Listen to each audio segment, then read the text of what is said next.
बोले भगवान श्री कृष्ण की जय, गुरु नानक भगवान की जय। अब हम श्रीमद्भागवत महापुराण के 10वें स्कंद का 54वां अध्याय पढ़ेंगे।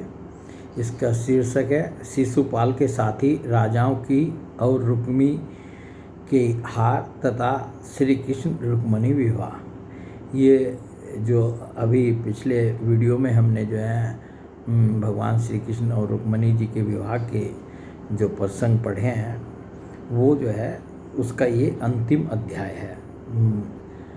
मतलब इसमें जो है इस अध्याय में भगवान श्री कृष्ण का रुक्मणी जी के साथ जो है विवाह हो जाएगा। और उससे पहले जो है अब भगवान जो है श्री कृष्ण जो है अपने रथ पर रुक्मणी जी को सवार करा करके जो है वहाँ से अपहरण किया और जो है साथ में लेकर के चल रहे हैं। रास्ते में उनके साथ क्या क्या हो रहा है ये इस अध्याय में पढ़ेंगे और बाद में जो है रुक्मणी जी के साथ उनका विवाह हो जाएगा। श्री सुखदेव जी कहते हैं, परीक्षित इस प्रकार कह सुनकर सबके सब राजा क्रोध से आग बबूला हो उठे और कवच पहनकर अपने अपने वाहनों पर सवार हो गए। अपनी अपनी सेना के साथ सब धनुष ले लेकर भगवान श्री कृष्ण के पीछे दौड़े। राजन, जब यदुवंशियों के सेनापतियों ने देखा कि शत्रु दल हम पर चढ़ा आ रहा है तब उन्होंने भी अपने अपने धनुष का टंकार किया और घूमकर उनके सामने डट गए। जरासंध की सेना के लोग कोई घोड़े पर, कोई हाथी पर तो कोई रथ पर चढ़े हुए थे। वे सभी धनुर्वेद के बड़े मर्मज्ञ थे। वे यदुवंशियों पर इस प्रकार बाणों की वर्षा करने लगे मानो दल के दल बादल पहाड़ों पर मूसलधार पानी बरसा रहे हों। तो जरासंध जी भी आए हुए थे अपनी पूरी सेना लेकर के, इसमें जिसको कि 17 बार जो है भगवान श्री कृष्ण ने जो हरा दिया था और उसकी सेना का संहार कर दिया था। और 18वीं बार भगवान बलराम जी और श्री कृष्ण जी जो हैं उससे जो है भाग गए थे। और वो उसी के घमंड में था कि मैंने एक बार तो कम से कम इनको जीता है, मेरे से डर के भागे थे। तो वो भी आया हुआ था। वे सभी धनुर्वेद के बड़े मर्मज्ञ थे। वे यदुवंशियों पर इस प्रकार बाणों की वर्षा करने लगे मानो दल के दल बादल पहाड़ों पर मूसलधार पानी बरसा रहे हों। परम सुंदरी रुक्मणी जी ने देखा कि उनके पति श्री कृष्ण की सेना बाण वर्षा से ढक गई है। तब उन्होंने लज्जा के साथ भयभीत नेत्रों से भगवान श्री कृष्ण के मुख की ओर देखा। अब मैं पूरा जो है ऐश्वर्य का तो भगवान के जो है रुक्मणी जी को भी उस समय तक पता नहीं था। तो जब जो है शत्रुओं की सेना के बाणों ने जो है सबको यदुवंशियों की सेना को ढकना शुरू कर दिया तो कुछ भयभीत होकर भगवान श्री कृष्ण की ओर देखने लगी। भगवान ने हंसकर कहा, सुंदरी डरो मत, तुम्हारी सेना अभी तुम्हारे शत्रुओं की सेना को नष्ट कर डालती है। भगवान ने देखिए कितना सुंदर वाक्य कहा, तुम्हारी सेना। अब ये सेना जो है मेरी नहीं है, तुम्हारी है। तुम्हारी सेना अभी तुम्हारे शत्रुओं की सेना को नष्ट कर डालती है। इधर गद और संकर्षण आदि यदुवंशी वीर अपने शत्रुओं का पराक्रम और अधिक न सह सके। वे अपने बाणों से शत्रुओं के हाथी, घोड़े और रथों को छिन्न करने लगे। उनके बाणों से रथ, घोड़े और हाथियों पर बैठे विपक्षी वीरों के कुंडल, किरीट और पगड़ियों से सुशोभित करोड़ों सिर, खड़, गदा और धनुष युक्त हाथ पहुँचे जांघें और पैर कट कट कर पृथ्वी पर गिरने लगे। इसी प्रकार घोड़े, खच्चर, हाथी, ऊंट, गधे और मनुष्यों के सिर भी कट कट कर रणभूमि में लौटने लगे। अंत में विजय की सच्ची आकांक्षा वाले यदुवंशियों ने शत्रुओं की सेना तहस नहस कर डाली। जरासंध आदि सभी राजा युद्ध से पीठ दिखाकर भाग खड़े हुए। जितने भी शिशुपाल के साथ राजा लोग जो है आए थे अपनी सेना वेना को लेकर, उनकी सबकी सेना को जो है इन्होंने यदुवंशियों ने जो है तहस नहस कर दिया। और जो है ये जो है जरासंध भी पीठ दिखाकर भाग गया। उधर शिशुपाल अपनी भावी पत्नी के छीन जाने के कारण मरणासन सा हो रहा था, जिससे रुक्मणी जी की शादी तय की थी उसके भाई रुक्मी ने। तो उसकी शिशुपाल की हालत जो है वो बिल्कुल मरणासन हो रहा था। न तो उसके हृदय में उत्साह रह गया था और न तो शरीर पर कांति, उसका मुंह सूख रहा था। उसके पास जाकर जरासंध कहने लगा। अब जरासंध जी शिशुपाल के पास पहुँचे, उसको समझा रहे हैं, किस ज्ञान दे रहे हैं, उसको समझा नहीं रहे, ज्ञान दे रहे हैं। शिशुपाल जी, आप तो एक श्रेष्ठ पुरुष हैं, यह उदासी छोड़ दीजिए, क्योंकि राजन कोई भी बात सर्वदा अपने मन के अनुकूल ही हो या प्रतिकूल ही हो, इस संबंध में कुछ स्थिरता किसी भी प्राणी के जीवन में नहीं देखी जाती। जैसे कठपुतली बाजीगर की इच्छा के अनुसार नाचती है, वैसे ही यह जीव भी भगवत इच्छा के अधीन रहकर सुख और दुख के संबंध में यथाशक्ति चेष्टा करता रहता है। ये कितनी बड़ी ज्ञान की बात है वो जरासंध जी अपने मित्र शिशुपाल को समझा रहे हैं। देखिए, श्री कृष्ण ने मुझे 23 अक्षौहिणी सेनाओं के साथ 17 बार हरा दिया। मैंने केवल एक बार 18वीं बार उन पर विजय प्राप्त की। फिर भी इस बात को लेकर मैं न तो कभी शोक करता हूँ और न कभी हर्ष, क्योंकि मैं जानता हूँ कि प्रारब्ध के अनुसार काल भगवान ही इस चराचर जगत को झकझोरते रहते हैं। इसमें संदेह नहीं कि हम लोग बड़े बड़े वीर सेनापतियों के भी नायक हैं, फिर भी इस समय श्री कृष्ण के द्वारा सुरक्षित यदुवंशियों की थोड़ी सी सेना ने हमें हरा दिया है। इस बार हमारे शत्रुओं की ही जीत हुई, क्योंकि काल उन्हीं के अनुकूल था। जब काल हमारे दाहिने होगा तब हम भी उन्हें जीत लेंगे।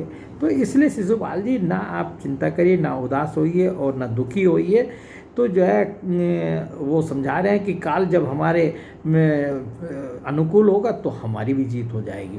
परीक्षित जब मित्रों ने इस प्रकार समझाया, तब चेदिराज शिशुपाल अपने अनुयायियों के साथ अपनी राजधानी को लौट गया और उसके मित्र राजा भी, जो मरने से बचे थे, अपने अपने नगरों को चले गए।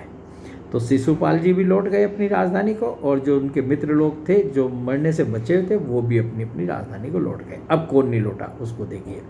रुक्मणी जी का बड़ा भाई रुक्मी भगवान श्री कृष्ण से बहुत द्वेष रखता था। उसको यह बात बिल्कुल सहन न हुई कि मेरी बहन को श्री कृष्ण हर ले जाए और राक्षस रीति से बलपूर्वक उसके साथ विवाह करे। रुक्मी बलि तो था ही, उसने एक अक्षौहिणी सेना साथ ले ली और श्री कृष्ण का पीछा किया। सब भाग गए, परंतु ये रुक्मी जो है भगवान रुक्मणी जी का जो बड़ा भाई था, ये जो है अपनी एक अक्षौहिणी सेना को लेकर भगवान श्री कृष्ण का पीछा कर रहा है। महाभाव रुक्मी क्रोध के मारे जल रहा था। उसने कवच पहनकर और धनुष धारण करके समस्त नरपतियों के सामने यह प्रतिज्ञा की, सबके सामने जो उसने ये प्रतिज्ञा की थी रुक्मी ने, मैं आप लोगों के बीच में शपथ करता हूँ कि ये यदि मैं युद्ध में श्री कृष्ण को न मार सका और अपनी बहन रुक्मणी को न लौटा सका, तो मैं अपनी राजधानी कुंडिनपुर में प्रवेश नहीं करूँगा। ये उसने जो है सबके सामने जो है प्रतिज्ञा की।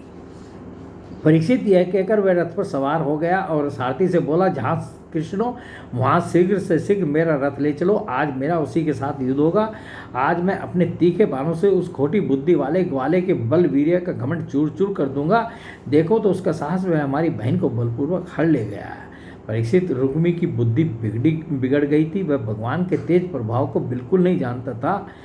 इसी से इस प्रकार बहक बहक कर बातें करता हुआ वह एक ही रथ से श्री कृष्ण के पास पहुंचकर ललकारने लगा, खड़ा रह खड़ा रह। तो उसको भगवान का न बल का पता था ना ऐश्वर्य का पता था। तो ऐसा मूर्ख व्यक्ति जो है वो क्या करेगा, वो जो है अपना रथ लेकर के भगवान श्री कृष्ण के सामने जाकर खड़ा हो गया। और जो है वह इसी से इस प्रकार बहक बहक कर बातें करता हुआ एक ही रथ से श्री कृष्ण के पास पहुंचकर ललकारने लगा, खड़ा रहे खड़ा रहे। उसने अपने धनुष को बलपूर्वक खींचकर भगवान श्री कृष्ण को 3 बाण मारे और कहा, एक क्षण मेरे सामने ठहर। यदुवंशियों के कुल कलंक जैसे कौवा होम की सामग्री चुराकर उड़ जाए, वैसे ही तू मेरी बहन को चुराकर कहाँ भागा जा रहा है। अरे मन, तू बड़ा मायावी और कपट युद्ध में कुशल है। आज मैं तेरा सारा गर्व के डालता हूँ। इस प्रकार के अपशब्द जो है उसने भगवान श्री कृष्ण को और कहे। देख, जब तक मेरे बाण तुझे धरती पर सुला नहीं देते, उसके पहले ही इस बच्ची को छोड़कर भाग जा। रुक्मी की बात सुनकर भगवान श्री कृष्ण मुस्कुराने लगे। कुछ बुरा तो माना नहीं, न क्रोधित हुए, मुस्कुराने अलग लगे। उन्होंने उसका धनुष काट डाला और उस पर 6 बाण छोड़े। साथ ही भगवान श्री कृष्ण ने 8 बाण उसके चारों घोड़ों पर और 2 सारथी पर छोड़े और 3 बाणों से उसके रथ की ध्वजा को काट डाला। तब रुक्मी ने दूसरा धनुष उठाया, भगवान श्री कृष्ण को 5 बार मारे।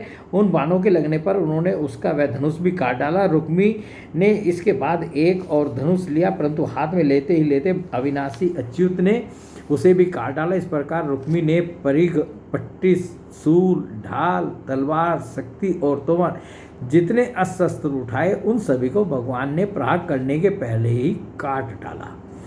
अब रुक्मी क्रोधवश हाथ में तलवार लेकर भगवान श्री कृष्ण को मार डालने की इच्छा से रथ से कूद पड़ा और इस प्रकार उनकी ओर झपटा जैसे पतिंगा आग की ओर लपकता है। पतिंगा यदि आग की तरफ जाएगा तो क्या होगा, जल मरेगा, भस्म हो जाएगा उसी में जा कर के।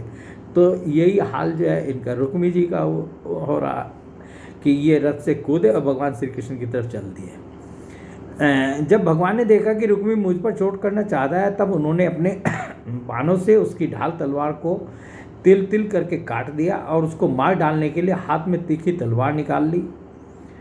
अब जो है उसके तो जो अस्त्र थे सब नष्ट कर ही दिए और भगवान ने जो है उसको मार डालने के लिए अपने हाथ में जो है तलवार निकाल ली। अब बस मारने वाले थे, इस समझ लीजिए रुक्मी का वहाँ जो है कल्याण ही होने वाला था। जब रुक्मणी जी ने देखा कि ये तो हमारे भाई को अब मार ही डालना चाहते हैं, तब वे भय से विवल हो गई और अपने प्रियतम पति भगवान श्री कृष्ण के चरणों पर गिरकर करुण स्वर में बोली। तो रुक्मणी जी ने जो है तुरंत जो है भगवान के पैर पकड़ लिए। जब देखा कि ये तो मेरे भाई को मार ही डालेंगे, तो एकदम तुरंत जो है उनके चरणों में जो है को पकड़ लिया और कहने लगी, देवताओं के भी आराध्य देव जगतपते, आप योगेश्वर हैं, आपके स्वरूप और इच्छाओं को कोई जान नहीं सकता। आप परम बलवान हैं, परंतु कल्याण स्वरूप भी तो हैं। पर वो मेरे भैया को मारना आपके योग्य काम नहीं है। ये उनको रुक्मणी जी ने जो है भगवान श्री कृष्ण से प्रार्थना की। श्री सुखदेव जी कहते हैं, रुक्मणी जी का एक एक अंग भय के मारे थरथर काँप रहा था। शोक की प्रबलता से मुंह सूख गया था, गला रुंध गया था, आतुरतावश सोने के हार गले से गिर पड़ा था और इसी अवस्था में वे भगवान के चरण कमल पकड़े हुए थी। परम दयालु भगवान उन्हें भयभीत देखकर करुणा से द्रवित हो गए। जब भगवान श्री कृष्ण ने देखा कि ये भयभीत हो रही हैं, तो वो जो है करुणा से जो है द्रवित हो गए। करुणालय वरुणालय तो हमारे भगवान ही हैं। तो और उनकी पत्नी जो है जब इस तरह से भयभीत हो रही है अपने भाई के मरने की आशंका से, तो भगवान जो है करुणा से द्रवित हो गए। उन्होंने रुक्मी को मार डालने का विचार छोड़ दिया कि अब चलो नहीं मारेंगे इसको। फिर भी रुक्मी उनके अनिष्ट की चेष्टा से विमुख न हुआ, तब भगवान श्री कृष्ण ने उसको उसी के दुपट्टे से बांध दिया और वो फिर भी जो है भगवान को मारने के लिए प्रयास करने लगा। तो भगवान ने क्या किया, उसको उसी के दुपट्टे से बांध दिया और उसकी दाढ़ी, मूछ तथा केस कई जगह से मूंढकर उसे क्रूप बना दिया। तब तक यदुवंशी वीरों ने शत्रु की अद्भुत सेना को तहस नहस कर डाला, ठीक वैसे ही जैसे हाथी कमल वन को रोन डालता है। फिर वे लोग उधर से लौटकर श्री कृष्ण के पास आए तो देखा कि रुक्मी दुपट्टे से बंधा हुआ अधमरी अवस्था में पड़ा हुआ है। उसे देखकर सशक्तिमान भगवान बलराम जी को बड़ी दया आई और उन्होंने उसके बंधन खोलकर उसे छोड़ दिया। जब ये बलराम जी वगैरह वहाँ पहुँचे तो देखा कि रुक्मी को तो जो है भगवान ने जो है दुपट्टे से बांध करके इस हालत में डाल रखा है। तब उनको बलराम जी को उसके ऊपर दया आई और उसको जो है बंधन उसके खोल दिए और भगवान श्री कृष्ण से कहा, कृष्ण तुमने ये अच्छा नहीं किया, यह निंदित कार्य हम लोगों के योग्य नहीं है। अपने संबंधी की दाढ़ी मूछ मुड़कर उसे क्रूप कर देना, यह तो एक प्रकार का वध ही है। जो भगवान ने जो उसको क्रूप कर दिया था दाढ़ी मूछ मुड़ करके, तो जो है बलराम जी भाई बड़े भाई है, बड़े भाई का हक है कि छोटे को समझाए और कुछ भी कह सकते हैं। तो बलराम जी जो है श्री कृष्ण को कह रहे कि भाई ये जो तुमने अच्छा नहीं किया और अपने संबंधी की दाढ़ी मूछ मुड़कर उसे क्रूप कर देना, यह तो एक प्रकार का वध ही है। इसके बाद बलराम जी ने रुक्मणी को संबोधन करके कहा, देखिए बलराम जी जो हैं बहुत कितने बुद्धिमान हैं। वो समझ रहे हैं कि ये विवाह का अवसर है और विवाह के इस अवसर पे जो है जब इनकी दुल्हन के भाई की जो है उनके पतिदेव ने ये दशा बना दी है तो वो दुखी तो होंगी ही होंगी और जो है वो कहीं हम लोगों से जो है कुछ बुरा ना मान बैठे, तो वो उनको समझाने लगे और समझा भी रहे और आगे बहुत बड़ी ज्ञान की बात भी उनको बता रहे हैं। तो इसके बाद बलराम जी ने रुक्मणी को संबोधन करके कहा, साध्वी तुम्हारे भाई का रूप विकृत कर दिया गया है, यह सोचकर हम लोगों से बुरा न मानना, क्योंकि जीव को सुख दुख देने वाला दूसरा कोई नहीं है, उसे तो अपने ही कर्म का फल भोगना पड़ता है। अब श्री कृष्ण से बोले, कृष्ण यदि अपना सगा संबंधी वध करने योग्य अपराध करे तो भी अपने ही संबंधियों के द्वारा उसका मारा जाना उचित नहीं है, उसे छोड़ देना चाहिए। वह तो अपने अपराध से ही मर चुका है, मरे हुए को फिर क्या मारना। तो ये भगवान श्री कृष्ण को कहा। आगे जो है फिर रुक्मणी जी से बोले। अब यहाँ देखिए क्या कह रहा है। साध्वी, ब्रह्मा जी ने क्षत्रियों का धर्म ही ऐसा बनाया है, दिया है कि सगा भाई भी अपने भाई को मार डालता है, इसलिए यह छात्र धर्म अत्यंत घोर है। इसके बाद श्री कृष्ण से बोले, भाई कृष्ण, यह ठीक है कि जो लोग धन के नशे में अंधे हो रहे हैं और अभिमानी हैं, वे राज्य, पृथ्वी, पैसा, स्त्री, मान, तेज अथवा किसी और कारण से अपने बंधुओं का भी तिरस्कार कर दिया करते हैं। अब वे रुक्मणी जी से बोले, साध्वी, तुम्हारे भाई बंधु समस्त प्राणियों के प्रति दुर्भाव रखते हैं। हमने उनके मंगल के लिए ही उनके प्रति दंड विधान किया है। उसे तुम अज्ञानियों की भांति अमंगल मान रही हो, यह तुम्हारी बुद्धि की विषमता है। तो रुक्मणी जी को जो जो भी वो समझा सकते थे वो समझा रहे हैं। और अब आगे और जो है पूरी ज्ञान की ये चर्चा है। देवी, जो लोग भगवान की माया से मोहित होकर देह को ही आत्मा मान बैठते हैं, उन्हीं को ऐसा आत्मोह होता है कि यह मित्र है, यह शत्रु है, यह उदासीन है। समस्त देहधारियों की आत्मा एक ही है और कार्य कारण से, माया से उसका कोई संबंध नहीं है। जल और घड़ा आदि उपाधियों के भेद से, जैसे सूर्य, चंद्रमा आदि प्रकाश युक्त पदार्थ और आकाश भिन्न भिन्न मालूम पड़ते हैं परंतु हैं एक ही, वैसे ही मूर्ख लोग शरीर के भेद से आत्मा का भेद मानते हैं।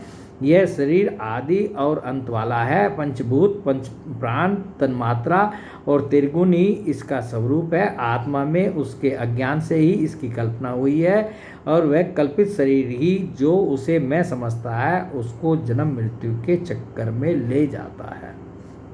ये सब जो है पूरा ज्ञान दे रहे हैं उनको।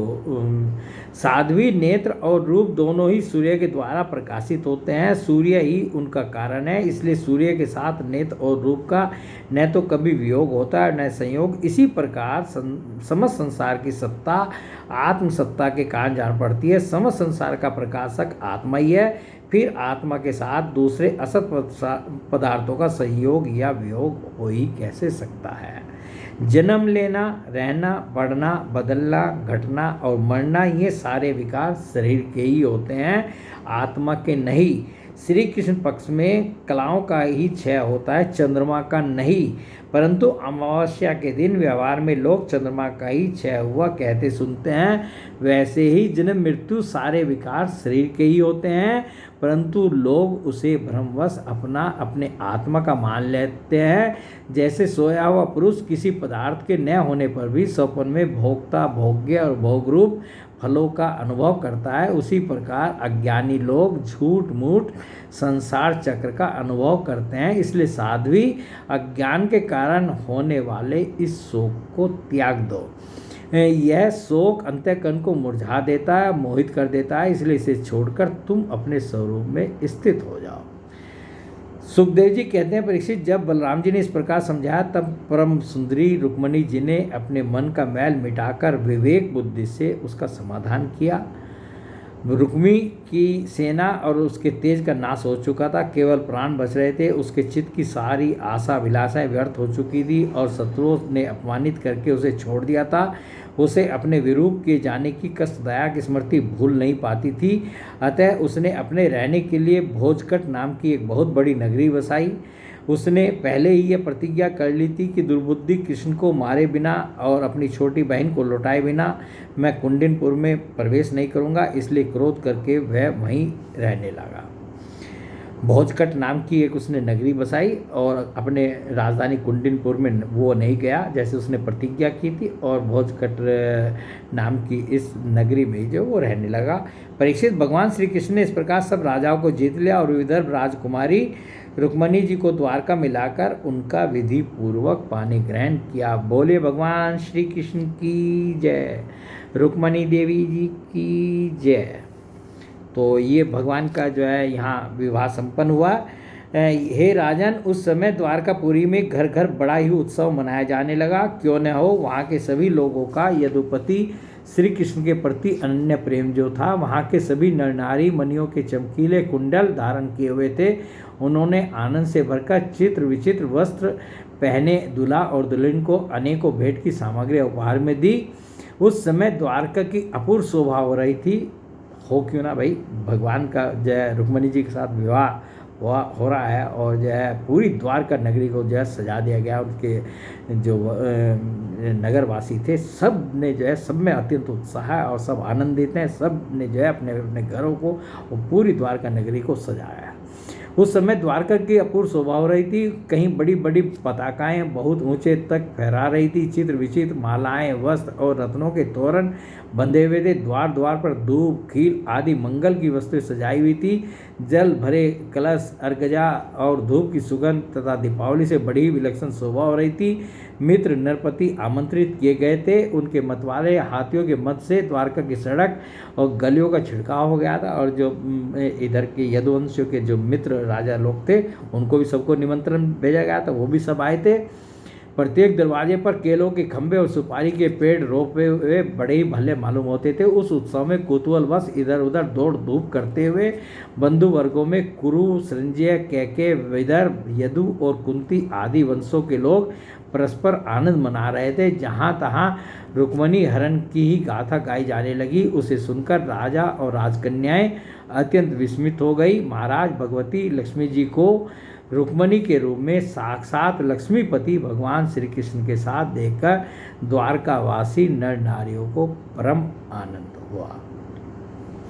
तो ये जो है इस अध्याय में जो है, इसको मैं संक्षेप में भी बता देता हूँ कि इस अध्याय में जो है जब भगवान श्री कृष्ण जो है रुक्मणी जी को अपने रथ पर सवार करके जो है चल दिए, तो रास्ते में जो है विघ्न डालने के लिए जो दूसरे शिशुपाल और उनके जो साथी राजा लोग थे उन्होंने उन पर आक्रमण किया। और जो है उससे जो है एक बार तो ऐसा समय आया कि रुक्मणी जी जो है वो घबरा गई कि जो पूरी सेना को जो है यादवों की इन राजाओं ने घेर लिया। तो भगवान श्री कृष्ण ने उनको आश्वासन दिया, घबराने की कोई बात नहीं है। तुम पहले तो उन नरपतियों का को जो है कि जितनी सेना थी उसको भगवान ने तहस नहस कर दिया, सबको वो कर दिया।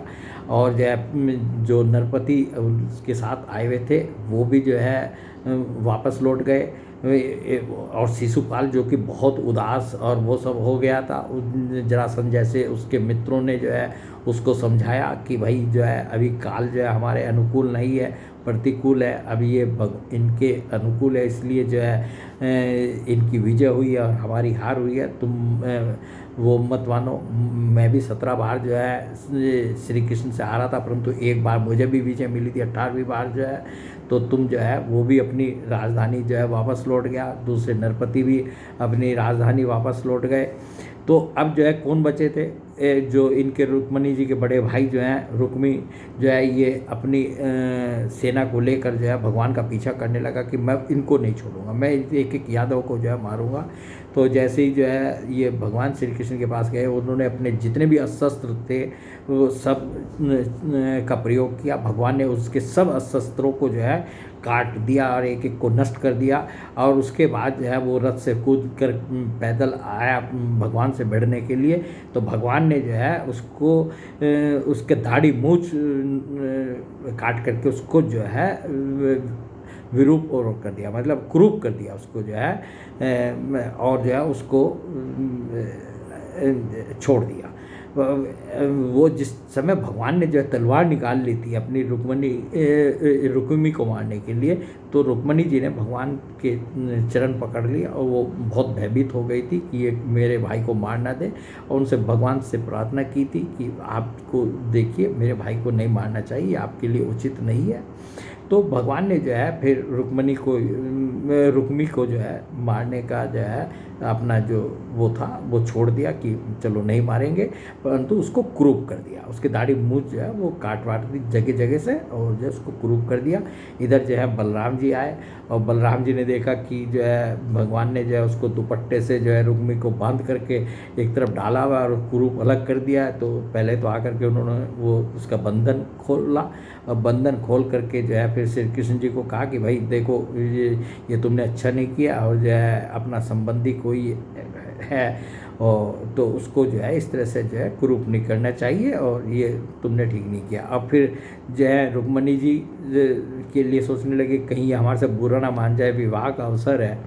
दुल्हन के रूप में ये हैं और ये हमारे से बुरा ना मान जाए, तो उनको हर तरह से, जिस तरह से भी वो समझा सकते थे, भांति भांति के तरीके से जो है बलराम जी ने जो है रुक्मणी जी को समझाया, ज्ञान की भी चर्चा की, पूरा आत्मा परमात्मा का भी पूरा रहस्य जो है, शरीर क्या है, शरीर के सब कुछ जो है हर तरह से जो है रुक्मणी जी को समझाया। और रुक्मणी जी ने जो है, जो उस समय उनको दुख हो रहा था, वो अपने विवेक के द्वारा शांत किया। तब जो है फिर रुक्मणी जी को लेकर भगवान श्री कृष्ण और बलराम जी जो है ये आगे बढ़े और द्वारका में पहुँचे। और वहाँ पर जो है इनका बहुत सुंदर तरीके से, बहुत ही मंगलोत्सव के साथ जो है वो विवाह हुआ। पूरा द्वारका नगरी को सजाया गया था, घर घर में जो है दीप दिए सब जो है, मतलब जो भी मंगल के कार्य थे वो सब किए गए। और भगवान यादवों के जो दूसरे राजा लोग भी मित्र थे उनको भी बुलाया गया था। सब पूरा विवाह जो है बहुत ही भगवान श्री कृष्ण का विवाह हो रहा था भाई। और भगवान श्री कृष्ण का जो साक्षात लक्ष्मी देवी हैं उनके साथ जो है लक्ष्मीपति भगवान श्री कृष्ण के साथ ये विवाह जो है संपन्न हुआ। तो ये भगवान श्री कृष्ण का रुक्मणी जी के साथ विवाह का ये प्रसंग जो है यहीं पर समाप्त हो जाता है।